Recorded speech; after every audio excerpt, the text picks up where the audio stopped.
ejjogezaako okwonoona obutonde obw'ensi era bw'ajeeganye bamusindise mu kkomera Luzira gy'agenda okusula okutuusa ng'ennaku z'omwezi 7 omwezi ogw'Ekkumi omwaka guno. Ono alabiseeko mu maaso g'omulamuzi Gladys Nyamwiza era nga Gladys Nyamwiza amutegeezezza nti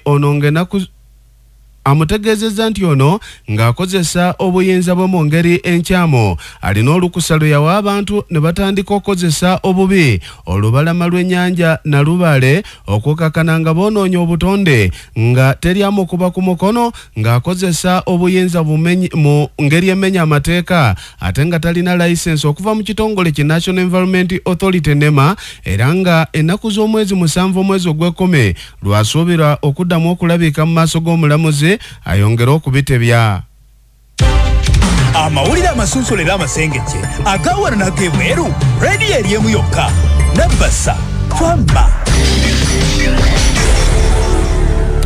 Wanyukidde olunaku olwaliro ng'ekibiina ekiri mu buyinza ki National Resistance Movement kisimbudde bassentebe baakyo mu byalo eby'enjawulo mu disitulikiti ey'e Busia batandika okweteekerateekera olunaku olw'ameefuga g'eggwanga ng'ennaku z'omwezi 9 omwezi ogw'Ekkumi omwaka guno anti Busia ye yafuna omukisa ogw'okuteekateeka.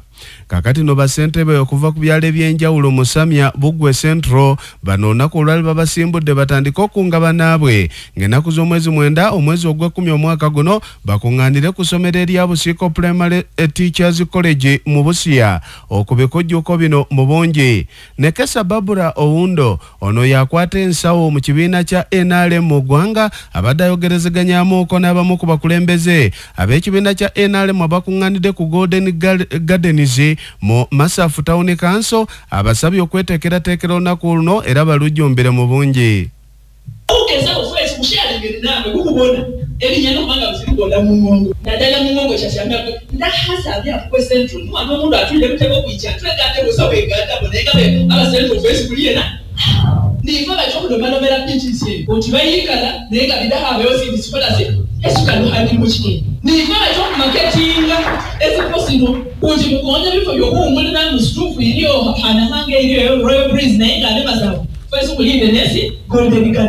It is you.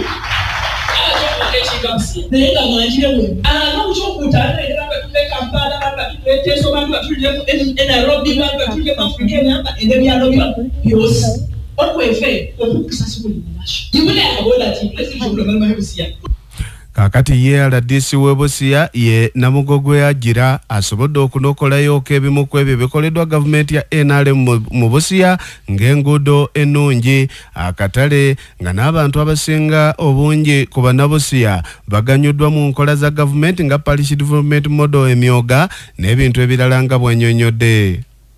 Koransi weewuuba ng'oliseeyeeyo okuva mu Sitapaka Busia era abantu baife baliseeyeeya bulungi. Tulina Busitema University yona eriwo era bagyeta Cross Border District abantu balikweyagalira mu mbeera otiseneeyo free entry free exit bintu otiseneeyo balisuubula alikola amagendo kwegamba tulina ebintu bingi n'NRM government byekoze wano ne government programs edindi tulina PDM tulina emyoga tulina UWE tulina Isego tulina Iseegi bintu bingi ino NRM government.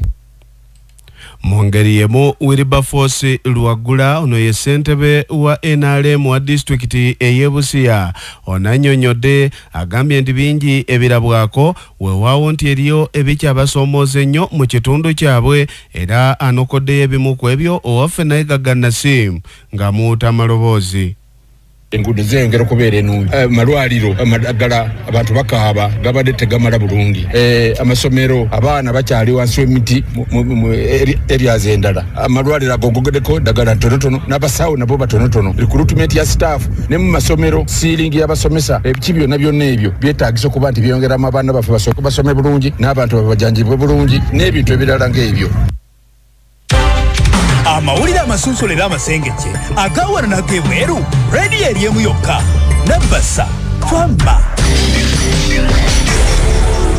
Wonyokidde olunaku olwali nga abakulembeze mu disitulikiti y'e Buyu kwe balangiridde ebikwekweto tokoowenja ku bakozi ba gavumenti ba Ssemugayaavu naddala abasawo okusinziira kwa Amyuka omukubiriza w'olukiiko lwa disitulikiti eno ye Kyaze Peter ategeezezza bannamawulire olunaku olwaliro ng'asinziira ku ofiisi ye tibakizudde nga abasawo bafuuse ba Ssemugayaavu ensangi zino mu malwaliro abamu tebakyalinyirayo naddala kigere emirimu tebagikola bulungi agambye ke kaseera bagenda kutandika okulondoola empeereza mu malwaliro anaazuulibwa akangavulwe. Ssentebe wa disitulikiti eno Ejime Kanaabe atangaazizza ku nsonga eno. Nga tukulembedde ne chairman wa social service netugendayo twagenda otuukayo nga abasawo buli budde bawa excuse ate twagenda otuuka n'owamu ng'omuntu nga ilikyadde w'eddwaliro ng'olaba ebizimbe ebimu biri mu nsiko ebiyitiridde nolwekyo ate nga n'abantu weyogerako nabo mu corridors ez'enjawulo bagamba tetufuna services zimala. So njagala kusaba nti buli musawo yenna owulira ddala w'amakindu ilikyadi abantu bakutaddeko amaaso ekitwetaaga kwe kuweereza tusobole okulaba nga temuvumaganya gavumenti naffe abakulembera disitulikiti. Kola ekisoboka kyonna okulaba nga monitoring tetugijjaako kubanga omuntu bwe wotamukola monitoring nabo kyova olaba nga bakola ebyago bye baagala. Nolwekyo kati amalwaliro tugenda kugateekako omukono ogw'amaanyi okusobola olaba nga tetuvaayo ate naye tugenda muyita mu disciplinary committee. Omusasi waffe Grace Nantambe atutuusaako abamu ku bakansala nga balina bingi bye boogera ku nsonga eno wakati mu kubagana empawa. Jime Kiwanuka awamu ne Bire Tomusange twogeddeko nabo. Tusanga obuzibu ekisooka kyennyini n'abasawo batono okiwulidde tuleka kugamba nti abasawo beebuzaabuza ku mirimu naye abasawo betulina baki batono. Ekyokubiri n'abasawo babeera mu malwaliro naye nga teri ddagala lye bawa balwadde kuba amalwaliro tegaliimu ki ddagala. Nze naliko ssentebe w'eggombolo naye nga bwe batuweereza eddagala limala wiikisi 2 ne likola ki ne liggwa. Waliwo obulumi abasawo nabo bwe bayitamu ng'abalwadde bajja ne babatunuulira bwe bati naye nga tebalina kyebakola ki kyebamalwaliro malagala ge babawa. So abasawo abamu babeerawo abamu beebulankanya era nga mu Uganda bwe kiri. Social services esabiddwa okuddamu okwongera okukola kye bayita monitoring bagende nga batuukako ku bifo ebyenjawulo malwaliro n'ebifo ebyenjawulo.